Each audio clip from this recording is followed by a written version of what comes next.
Hi, my name is Jason Alster, and I'm going to read a chapter from my memoir about my life in Israel, leaving home, going home, returning home, a Hebrew-American sojourn in the land of Israel. The book may be bought on Amazon.com and on Kindle. An Israeli sense of humor. When you want to look back at your achievements, you have landmarks. I considered it a landmark when I could understand the local humor in Israel and laugh at the jokes told in Hebrew. Or better yet, when I could tell a joke in Hebrew and have Israelis laugh. Following is one of the popular jokes I heard reflecting on the unique difficulties Israelis face dealing with the very slow service of the only phone company at the time, BISAC, which means flash in Hebrew. Someone who has grown up in the United States their whole life would think nothing of the following joke, but this would have Israelis laughing till they cried. Why? At the time when I first heard this joke, you would have to wait at least 3 months for a phone line to be installed, no matter where you lived. For an American, waiting this long for a simple service like this is unheard of, especially nowadays when everyone has cell phones ready and waiting for instant communication in their pockets. The joke. Moshe moves to New York from his home in Israel. He wants to install a phone and calls the local phone company. He does not expect the installation to happen soon. Hello, phone company? Can I have a phone installed in my small apartment? The operator says, "Sure, we can install one this afternoon." Moshe blurts at the operator in disbelief. "Hello, what did you say? Did you say the phone will be here this afternoon? Why are you making fun of me?" The phone operator is stunned, not being used to such a loud and animated response. She tries to get her new client to calm down. "Okay, relax. I can have the phone installed this morning." Some jokes were funny only if you lived in Israel. This one about asking for directions is from Dry Bones, an English language satirical comic strip that I saw in the Jerusalem Post. When I first read it, I just cracked up because it really happened to me too. It went something like this. A tourist is walking down the street and asks for directions from an Israeli passerby. The Israeli points straight ahead and says to the perplexed tourist, go straight, and again straight, then turn left and keep going straight." In a country as small as Israel, why bother giving complicated directions? It's sort of like saying, go that-a-ways. It's true that there were not enough street signs around in Israel to help you find your way quick, so asking the locals for directions was the norm. Today there is GPS and street signs, but then you meet less of the locals.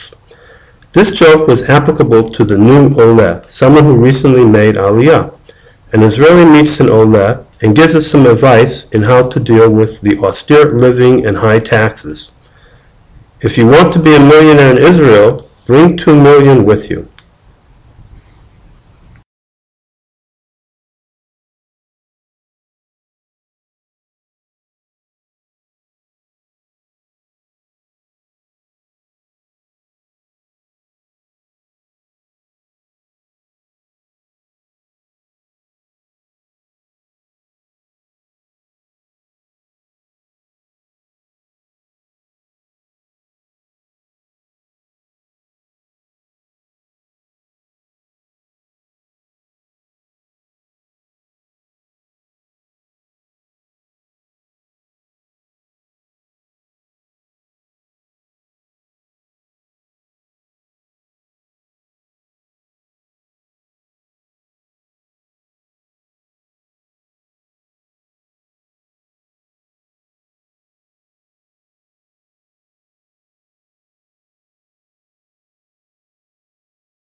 Hi, I am Jason Alster, and I'm the author of the memoir about my life in Israel, leaving home, going home, returning home, a Hebrew-American sojourn in the land of Israel. Now I'm going to read a chapter from my book, a funny chapter. It's called Ronald McDonald is an Israeli. As an appetizer, I want to share a funny story. I actually once submitted this short story, to the Reader's Digest column, Life in these United States, because it lacked a Life Outside the United States section. It was never published there. While driving with my youngest daughter, Lemoore, I asked her what type of food she would like to have for lunch. Want Chinese food? No. Okay, what about Middle Eastern? No. Okay, what about vegetarian? No. Okay, so what do you want to eat? Young Lemoore answered, I want Israeli food. I want McDonald's.